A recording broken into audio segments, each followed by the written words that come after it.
हाँ जी, अस्सलाम वालेकुम। की हाल है चाचे दे? ठीक हो, राजी खुश तरकड़े हो? उम्मीद करदा कि सारे खुश होने दे, वधिया होने दे, राजी होने दे। अल्लाह पाक सारिਆਂ ਨੂੰ खुश रखे।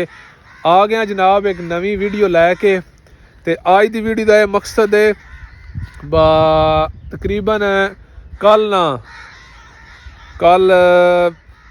12 तो बाद ना हवा ते हनेरी गुल्ली है ते काफ़ी ज़बरदस्त। कल तो ज़्यादा हवा आई, काफ़ी ज़बरदस्त हनेरी आई।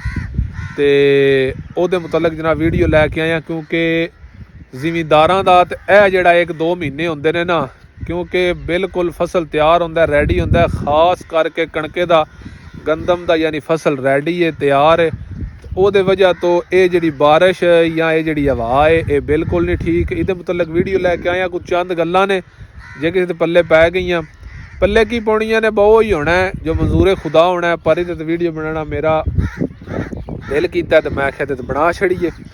तो जनाब जिहड़ी हनेरी ते हवा ये गुल्ली है ना, कल तुहानूं दस्सिया 12 बजे दी लैके तो हुण थोड़ी हवा गुल्ली है। तो रात नूं बारिश भी आई, किसी महीने ज़्यादा बारिश हुई है, किसी महीने थोड़ी बारिश हुई, लेकिन साडे महीने भी वाह बारिश हुई है। तुसीं आ वेख सकते हो, मैं पाए ते खड़े हाँ तो वाह ना चिक्कड़ जी है। तो हुण तो ट्रालियां ट्रैक्टर ला के तो उन्हें लै गए पाट पुट के।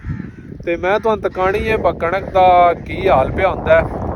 तो जे मजीद इस तरह मौसम खराब रहा तो कणके ते की असरात होने दे, तो की जिमींदारां दा जिहड़ा 6 महीने का फसल है यानी दाने वो उन्हां दे हिस्से आउण दे या ना आउण दे, तो रब नूं पता है। लेकिन मैं तुहानूं सारी हकीकत नाल विखाना, तकांदा भी हाँ। तो इस तो पहले जो चैनल ते नवें चैनल नूं कर लवे सबसक्राइब, वीडियो शेयर कर छड़िया, दिल कीते तो लाइक भी कर छड़िया। तो जनाब मैं ना डेरे ते आया तो मैं आख्या वेखिए कणकां दा की हाल है, क्योंकि मौसम कल्ले परसों दा ना, कल तो मैं सॉरी तुहानूं दस्सिया ते टीवी न्यूज़ च सुनिया 4 दिहाड़े मौसम मजीद खराब रहना है, 4 दिहाड़े बड़ा सख्त खराब रहना है। तो हवा हुण माड़ी माड़ी तुसीं वेख सकदे हो, गुल्ली है, रुख वेखो ना, पत्तर शत्तर हलदे ने, लेकिन इतनी हनेरी नहीं जितनी कल आई। तो मजीद कणकां कुछ डिग गईयां ने, जिन्हां दे कद वड्डे हन गेतरियां हन वो तो डह गईयां ने, तो जिन्हां दे कद नकेरे हन वो बचियां ने। तो अल्लाह पाक जिन्हां दियां बचियां बचाई रखे, तो जिन्हां दियां डिग गईयां ने अल्लाह पाक उन्हां नूं फिर असीं ये मजीद अगों दुआ ही कर सकते हैं मौसम होर खराब ना होए। जिथे जिथे जो नुकसान को थोड़ा बड़ा हो गया, चलो इत्थे दा मसला कोई नहीं, जे ज़्यादा नुकसान होएगा तो फिर जिमींदार मारिया जाएगा। क्योंकि यह तुहानूं मैं अगे भी दस्सिया यह टाइम होंदा जिमींदार वास्ते खुशी का।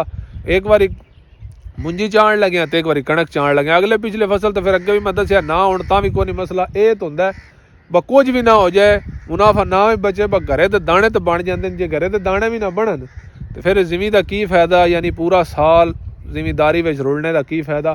पर अगे भी यही गल्लां ने, हर यानी 100 गल की इक्को ही गल है, भावना वो ही जो मंजूर खुदा होना। मैं तुहानूं कणक तका छड्डदा, मेरे पिछे किला कणक का तुसीं वेख सकते हो।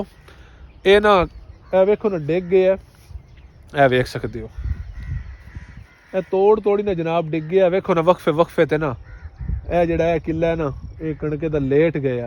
जे मजीद होर हवा या बारिश आवे दी ਉਹਦੇ ਨਾਲ जनाब जो बारिश आवे तो कोई नहीं मसला, जे हनेरी आवे दी उत्तों तो कणकां दे काद ने लम्मे ते हैन पक्कियां, तो उत्ते सिट्टे दा वजन ने तो ये डह जाणदियां, तो फिर मसला ज़्यादा खराब है। तो इस वास्ते मैं आख्या वीडियो बना के दोस्तों नूं विखा भी छड़िए, क्योंकि जिमींदारां ते अगे ही पता होना है, क्योंकि उन्हां दा ते काम है हुण 24 घंटे वेखना डेरे ते। क्योंकि कणक तो बिल्कुल हुण पक्की पई है ना, पक्की ये पई है, हौली हौली रंग भी चेंज करदी है भी कोई महीना ही रह गया। तो दुआ यही करो भाई जड़ा 4 दिहाड़े मौसम यानी जे खराब होना है, बारिश हो जाए, हवा हनेरी ना आवे। हवा हनेरी आई तो मसला ज़्यादा कणकां बनना है, होरी किसी पट्ठे यानी होरी किसी फसल नूं कोई नहीं मसला। इस वक्त कणक नूं ज़्यादा मसला है। मैं तुहानूं वहां वेखो ना कितनी ज़्यादा लेट गई, ठीक है। इहदे मुतलक मैं आख्या वीडियो बनाइए, पता नहीं कि बंदे दी रब ना सुने दूं दी, जिसे सारे मिल के दुआ करो तो इंशाअल्लाह अल्लाह पाक सुनेगा। क्योंकि रब नूं भी तो पता है ना पक्के पे ने फसल है, तो मैं इन्हां नाल की करना है। असीं तो फिर गुनाहगार बंदे हाँ, असीं तो आना मैं चंगा, तो तुसां आना मैं चंगी, तो फलाने आना मैं चंगा। चलो वो तो 100 मूँह ने तो 100 गल्लां ने, बट ये सारियां गल्लां भुला के तुसीं लाजमी इहदे मुतलक रब अगे दुआ करनी है, अल्लाह पाक 4 दिहाड़े मौसम साफ कर छड़े। तो अगों मसला को नहीं, नज़दीक ही है। तो एक बार ये कणकां च भी जान तो उस तो बाद जिमींदार तरकड़ा, जिमींदार को नहीं रोला मरींदा इत्थे आके जिथे हुण अपड़िया खड़ा है, ठीक है।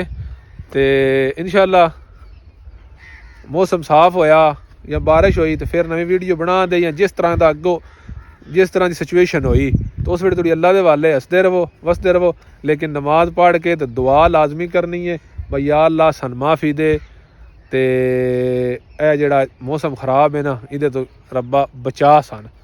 बाकी अल्लाह के वाले हंसते रहो वसते रहो।